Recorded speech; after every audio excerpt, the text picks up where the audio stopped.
ને કોઈ આમ નામ નથી મળતું, બરાબર ને? માન લેવા માટે શું કરવું પડે છે? લડવું પડે છે પોતાની જાત જોડે, પોતાના લોકો જોડે, ક્યારેક તો આપણા મા બાપ જોડે પણ લડવું પડે છે. પણ કેમ લડવું? મા બાપ જોડે ક્યારે લડવાનું ખબર છે? જ્યારે આપણને આપણો માન સન્માન અને આપણા હકનું મતલબ શું? એવું નથી કે હક એટલે આપણી જમીન ઘર એ વાળું નથી લડવાનું. આપણે લડવાનું શું છે? એક પોતાનું નામ બનાવવા માટે, બરાબર?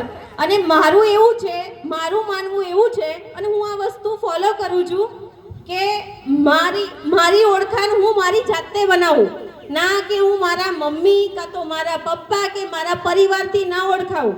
મારી ઓળખાણ શું? તો કે એક લતાબેન. કયા? તો કે આનંદ ઘરવાળા, બરાબર? તો મારી ઓળખાણ એવી છે. તો આજે આ નાના છોકરીઓ છે તો એમાંથી કોને શું બનવું છે?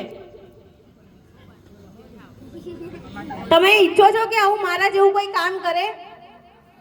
ચલો મારા જેવું નહીં, પણ પોતાના મા બાપનું ધ્યાન રાખજો. હું તો જો આમાં કેવું છે ખબર? 1 લાખ લોકો હોય ને, 1 લાખ લોકોમાં કદાચ મારા જેવું કોઈ એક હશે જે બધાનું ધ્યાન રાખતા હશે. એ શક્તિ ભગવાન આપે છે, હું નથી. એ શક્તિ ભગવાન આપે છે, બરાબર? તો હું તમારે લોકોને એક જ વસ્તુ કહું છું કે તમે બધા મા બાપનું ધ્યાન ના રાખો.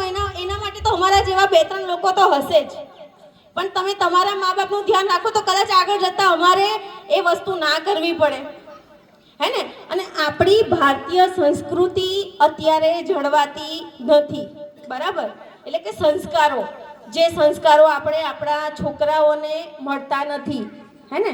અને આપણે એવું વિચારીએ છીએ, અમુક વાર એવું થાય કે આપણા છોકરાઓ આમ છે તેમ છે, પણ મેઇન વસ્તુ શું છે ખબર?